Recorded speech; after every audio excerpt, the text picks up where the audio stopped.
Ashama jirra jirtu hordoftoota koo nagaa qabdu baga jiraatanii isiniin jedhaan illee nagaa kooti. Har'a jechuudha akkamitti fooloowii feesbuukii keessan guddifachuu akkaataa dandeessan isinitti agarsiisa. Aaddii cuftanii namni kamuu akka aaddii isinitti hin erganne akka fooloowii qofa isin godhee feesbuukiin keessa isin guddachuu danda'u isinitti agarsiisa. Warroonni fooloowiidhaan feesbuukii isaanii guddifatan kun tokko jedhanii achirra gaanitoon taane aaddii cufanii fooloowii qofa akka namni godhee feesbuukiin isaanii guddatu akka namni fooloowii qofa godhee isaan ordofu godhataniiti fooloowii isaanii baay'ee guddatee feesbuukii isaanii guddataa jechuudha. Kanaaf akkamitti akka gara fooloowiitti jijjiirrattan isinitti agarsiisa. Feesbuukii keessa fooloowii gootanii fooloowii yeroo isinii guddate feesbuukuma keessan kanayyuu gara peejiitti jijjiiruu dandeessu jechuudha. Yeroo fooloowii isaa wajjiniin jechuudha fireendolii qabda wajjiniin fooloowii qabda wajjiniin gara peejiitti jijjiirrachuu dandeessu jechuudha yeroo isinii guddate. Kanaaf akkamittiin aaddii cuftanii sinittiin agarsiisa jedhumaan waliin tura. Warroonni haaraa dhuftan iddoo kanarra subskiriipii godhaa mallattoo ishii kana ol kan jetturra godhaadha. Barnoonni ani gadhiisu guyyaa guyyaan sin bira gahaa jechuudha. Haala kana subskiriipii gootan asirratti waa'ee barnootaan dabarsa waan ta'eef iddoo viidiyoo jettu kana hoo tuqxanii viidiyoolee hedduu jira as keessaa seenaa irraa baradhaa barnootaa baay'ee jira wantoota isin dhibee as keessa ilaaladha. Ogaafii qabattan koomiitiinaa barreessadha. Laayik gochuu hin dagatinaa viidiyoo koo laayik godhaan allee jabisa waan ta'eef laayik gochuu hin dagatinaa wanti isin irratti hin jiru gara barumsaatti isin dabarsaana waliin tura. Feesbuukii keessan keessa seentu. Ergaala kanaaf feesbuuk keessa seentanii sarara sadan tanarra tuqxu jechuudha bakka kana. Yeroo achirra tuqxan jechuudha jala kanatti seetingii and privacy kan jedhu kun ni jira achirra tuqxu. Amma seetingii kan jedhu kanarra tuqxu. Seenti mul'ata jedhee yaada. Jala kanatti jechuudha hulbuttaniitu iddoo kanatti jechuudha follow and public kan jedhu kun iddoo kanarra jira achirra tuqxu. Sana booda iddoo kanatti jechuudha hulbuttanii friend kan jedhuu fi public kan jedhu jira jechuudha. Hunda isaa kana public irra godhattu jechuudha.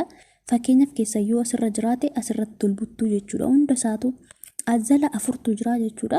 Arfan isaa hulbuttu jechuudha. Gararraa isaatti sana booda isa kana lamaan ni bantu.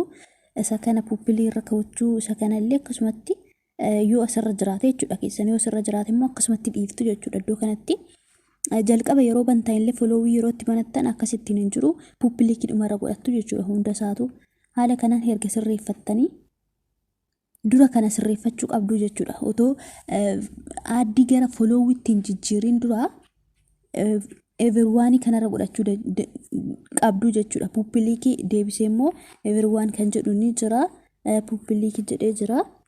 Hunda isaanii waa biraatiin isaa fiduu publikii isuma tokkoffaarra godhattu jechuudha. Gara fooloowiitti jijjiirrachuudhaaf akka namni aaddii isin hin argine gochuuf jechuudha. Sana booda duubatti deebitu jechuudha. Yeroo tokko duubatti deebina. Erga duubatti deebitanii azalatti jechuudha.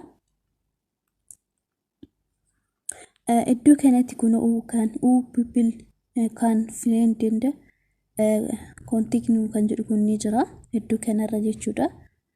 Achirra tuqxu. Sana booda tokkoffaa kanarra jechuudha. How can send your friend request kan jedhu kun ni jira. Achirra tuqxu isa tokkoffaarra jechuudha.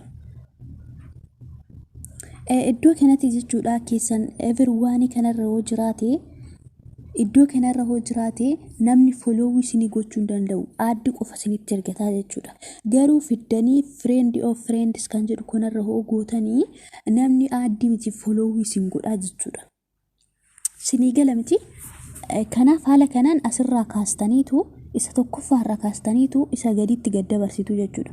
Aga fooloowiin keessan 10 darbutti wanti hin ta'u jechuudha. Jala kanatti gosoota 3 fidaa. Oo fooloowiin keessan dura guddaa qabaattan immoo isa dhumaarra godhattu jechuudha.